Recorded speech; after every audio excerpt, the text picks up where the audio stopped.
vocês vão entender quem é que manda em Brasília. E que isso está acontecendo com o Bolsonaro, que tomou a facada. E eu disse e vou repetir, eles só não mataram o Bolsonaro ainda porque estão com... Então vale a pena que vocês assistam esse vídeo e tirem as conclusões de se sou eu que estou exagerando. Olha isso. Imagina o desespero do Moraes, né? Porque lá no Instagram, por exemplo, uma live, tá? Tudo bem que foi curta, a live de 13, quase 14 minutos, com mais de 1 milhão de visualizações em 24 horas. Uma live, onde eu explico para as pessoas o que eu tô desenhando aqui pro pessoal no programa, né? Que o PT não é um partido. O Dirceu não é um político. Temos o vídeo aí já do Dirceu lá no aniversário dele. Vocês vão entender por que o Hugo Mota tá tomando essas decisões todas aí. Esse vídeo já rodou várias vezes, inclusive mostramos aqui a época, mas vale a pena. Dá o play aí, pode botar no mudo mesmo. Vocês vão entender quem é que manda em Brasília. Tá aí, ó. Hugo Mota sendo muito bem... José Guimarães ali, né? Isso. Que é irmão do José Genuíno e cujo assessor foi pego com dólar na cueca, né? Com esse mesmo. Na maleta. Líder do governo na Câmara, rapaz. Exatamente. Jacques Wagner. No meio está o Benedito. maior assassino, né? Que é o Dirceu. E por isso que ele consegue... Deixa esse pause aí, né? Pra mostrar pro pessoal. Por isso que eles conseguem tanta coisa em Brasília. Porque o assassino que tá no meio dessa foto, que é o José Dirceu, assassino, criminoso e terrorista, ele é quem manda em tudo. Então, o sorriso do Hugo Mota é um sorriso do não vou morrer. Não é um sorriso do estou aqui para te apoiar. Vamos continuar junto aqui no poder, porque assim eu consigo continuar fazendo as minhas maracutaias e não vou morrer. Essa é a imagem do Brasil hoje. Um grupo terrorista assassino, que é o PT. O PT é um grupo terrorista assassino, não é um partido político. O nome Partido dos Trabalhadores, ele só é uma tática para poder não continuar usando o nome de Partido Comunista. Foi uma reestruturação que o Partido Comunista fez na década de 80, usando o Lula e o Leonardo Boff. Para quem não sabe, quando o Dom Evaristo Arns levantou a mão do Lula e do Boff na igreja de São Damião, lá em São Paulo, ele levantou a mão deles e falou assim, isso aqui é a nova política brasileira. Levantou a mão de um frei e levantou a mão de um político do Partido Comunista que agora estava como um, aspas, sindicalista, que é o Lula. Então, o Lula não é um político. Ele é membro de uma organização criminosa, terrorista, que é o Foro de São Paulo. Ele não é só um membro. Vou refazer aqui, porque eu estou equivocado ao dizer que ele é um membro. Ele é o líder, ele é o fundador, ele é o criador do Foro de São Paulo. Ele é o chefe. Ele é o chefe, né, do Foro de São Paulo. E o Dirceu reconhece isso, inclusive em entrevistas dadas à TV Cultura, dizendo que quando ele foi para o hotel de Marbella, lá no Chile, com a Bachelet, para criar o Foro de São Paulo. Então o Foro de São Paulo, que é a organização criminosa que comanda a América Latina, é hoje quem está no poder. Por isso que não dá para ficar tentando conversar com algumas pessoas que consideram Lula, Dirceu, PT, pessoas que vão deixar acontecer eleições no Brasil. É inadmissível. O erro do PT de deixar o Bolsonaro participar das eleições de 2018 porque eles não sabiam que o Bolsonaro seria capaz de ganhar, esse erro eles nunca mais vão deixar acontecer. Nunca mais. Por pouco, eles não tiveram de matar o Bolsonaro em 2022. Por pouco. É que bastou censurar a Jovem Pan, bastou censurar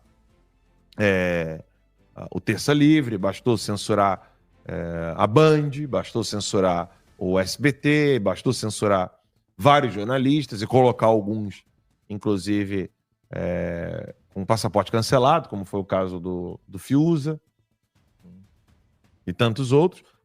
Bastaram essas ações e censurar todas as rádios também, né, no Brasil inteiro, que já foi o suficiente. Senão, do contrário, seria necessário matar. Assim é o Foro de São Paulo. Por isso mataram o Miguel Uribe. Quando não tem mais o que fazer, tem que matar. É assim que eles fazem.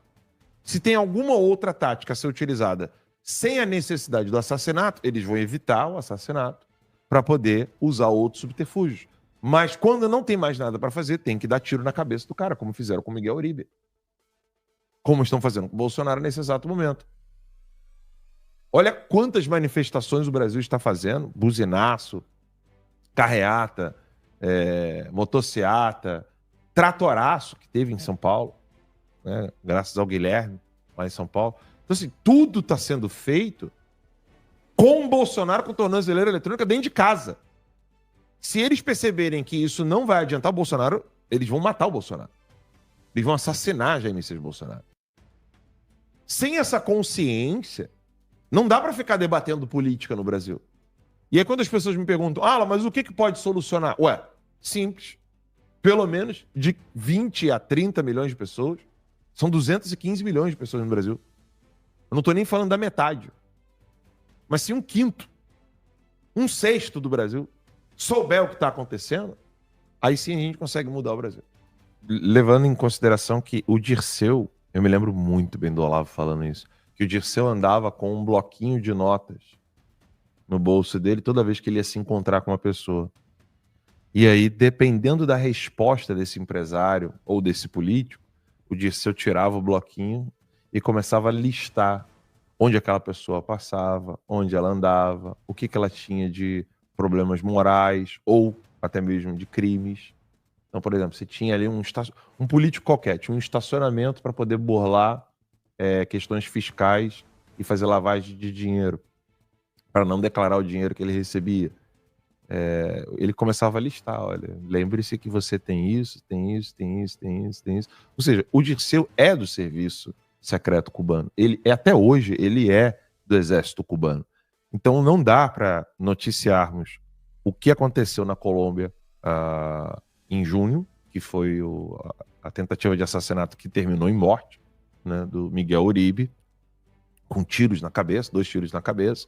Não dá para deixar de relacionar isso que aconteceu com o Uribe na Colômbia, que é o Foro de São Paulo, é o Petro, presidente da Colômbia, ele é membro do Foro de São Paulo, Foro de São Paulo criado por Dirceu e Lula, que o Maduro é do Foro de São Paulo, de novo, criado por Fidel Castro e Lula, e que isso está acontecendo com o Bolsonaro, que tomou a facada. E eu disse e vou repetir, eles só não mataram o Bolsonaro ainda porque estão com vergonha. Vergonha. Estão com medo de fazer isso nesse exato momento. Do contrário, eles já teriam matado o Bolsonaro. Infelizmente, no Brasil é muito fácil mandar matar alguém. Sobretudo se você está do lado do Lula. Se você é parceiro do Lula, você pode mandar matar quem você quiser. Você não será investigado. E se iniciar a investigação, você será libertado. E se for parar na Globo, que você foi o mandante ou é o assassino de alguém porque você está do lado do Lula, essas matérias serão todas retiradas do ar. E o William Bonner vai dizer para você depois de alguns anos, você agora é um homem... Como é que é? Limpo. Você não deve nada. Você não deve nada... Exatamente. Você não deve nada à justiça. O Foro de São Paulo é uma organização criminosa, assassina e terrorista. Não é exagero da minha parte, não. O problema é que o Brasil tem uma memória muito curta. É óbvio que o professor Olavo de Carvalho, é dele o mérito único, exclusivo, de ter colocado o foco na questão do Foro de São Paulo como uma organização criminosa e terrorista. Ele tentou, por todos os meios que você possa imaginar, no seu curso online de filosofia, nas suas análises jornalísticas de política que ele fazia gratuitamente no True Outspeak. O professor Olavo gastou 3 décadas para tentar conscientizar o povo brasileiro disso. Em 2010, quando o Chuchu estava como... Não era o Chuchu, era o Mr. Burns. José Serra? E José Serra, isso. Quando o José Serra foi candidato em 2010, chegou a ele um dossiê completo do que era o Foro de São Paulo, e ele foi discutir preço de ônibus no debate final com a Dilma, óbvio, né, não querendo vencer o debate, porque ninguém pode ser tão imbecil a ponto de querer debater preço de ônibus num debate presidencial para poder esclarecer algo para a população. E esse vídeo que nós vamos assistir agora é um vídeo que eu coloquei no meu perfil Alan LD Santos, que estava censurado no Brasil, e eu era o único que estava falando, mostrem esse vídeo nas eleições de 2022, ninguém queria ficar falando sobre isso. Hoje, graças a Deus, pessoal mudou de mentalidade e o Carlos Bolsonaro voltou a publicar esse vídeo hoje no Instagram. Então vale a pena que vocês assistam esse vídeo e tirem as conclusões de se sou eu que estou exagerando. Olha isso. O senhor também acredita que o PT tem ligação com as Farc? O PT? Claro que tem, ué. Isso é público e notório. Marina, mas ela teve 20 anos no PT. Em 2006 ocorreu o mensalão, coisa de um assalto verdadeiro às empresas estatais. Lula disse que quer voltar ao poder. Ou seja, meus amigos, ele quer voltar à cena do crime. Uma fake news que está circulando aí, dizendo que o PSDB, o nosso partido, eu poderia no segundo turno apoiar o PT. Nós estamos honrados, presidente, felizes por ser o seu companheiro de trincheira na defesa da democracia. Lula! Lula! O Alckmin, claro, esse quase o Fidel Castro, 4 mandatos lá, camarada Alckmin. Não sei quantos mandatos lá em São Paulo. Não sei quantos mandatos lá em São Paulo. Ou seja, o Alckmin, que sabia que o Foro de São Paulo era uma organização criminosa e ligado às Farc, é o primeiro vídeo, né? O primeiro trechozinho do vídeo, que ele fala isso. E a entrevista completa, que sou louco para conseguir, se alguém encontrar essa entrevista completa, foi pro UOL, tá? É a Mônica Bergamo. Eu vou repetir, a Mônica Bergamo. Mônica Bergamo, que durante um tempo, agora não mais, foi merenda do Disseu. Como tá indo. Mas é verdade, todo mundo sabe disso. Não tenho nada com isso, não sei de nada. As coisas eu não... Isso aí eu não... Mas Mônica Bergamo, merenda do Disseu, ela está entrevistando o Alckmin, e o Alckmin falando abertamente, tá? É óbvio que o PT e o Lula são ligados às Farc e ao Foro de São Paulo. Ele menciona o Foro de São Paulo. Eu não tenho mais essa parte que fala do Foro de São Paulo. Tenho, né? Tá lá entre os tantos vídeos da minha conta censurada no Brasil, que é Alan LD Santos. Quem tem VPN consegue acessar, mas eu vou tentar colocar esse vídeo urgentemente na minha conta Alan, conta 5, que é a conta que está visível no Brasil. Ele menciona isso. Que o Barroso disse lá, né?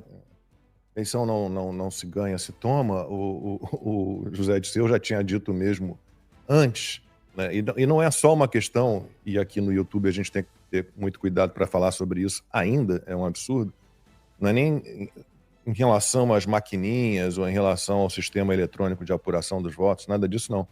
Mas é em relação ao que o Mike Pence apresentou à Comissão de Relações Exteriores e Defesa Nacional na semana passada, e que a imprensa ignorou. Assim, claro, fora os veículos decentes, né, que ainda fazem jornalismo. Aliás, é um dos temas da minha coluna na timeline do fim de semana, né?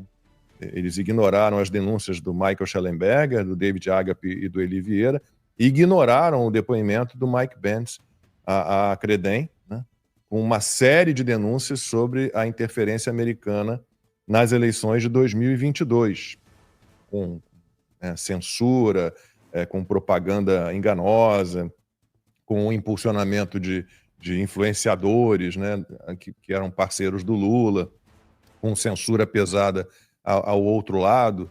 E a gente recebeu um vídeo que ficou muito bem feitinho, claro, com IA, assim, mas alguns exemplos só do que a gente teve nas eleições de 2022, com o TSE completamente parcial, apoiando a candidatura do Lula, todos os requerimentos, quase todos os requerimentos, não me lembro dos números exatos, mas era algo assim em torno de 90% dos pedidos da campanha do Lula eram aceitos pelo TSE.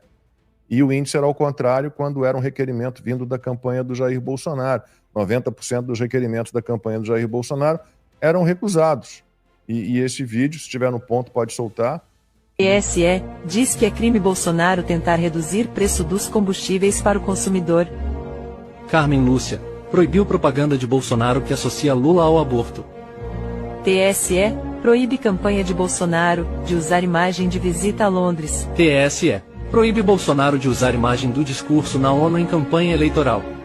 TSE multa Bolsonaro em 20 mil por reunião com embaixadores. Carmen Lúcia, ordena a remoção de outdoors de apoio a Bolsonaro no Distrito Federal. TSE, determina a remoção de publicações com áudio, de Lula sobre Palocci.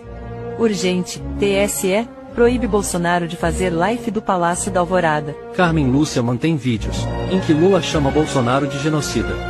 Moraes, determina quebra de sigilo telefônico de assessor de Bolsonaro. TSE, determina a remoção de publicações, que associam a Lula à perseguição de cristãos.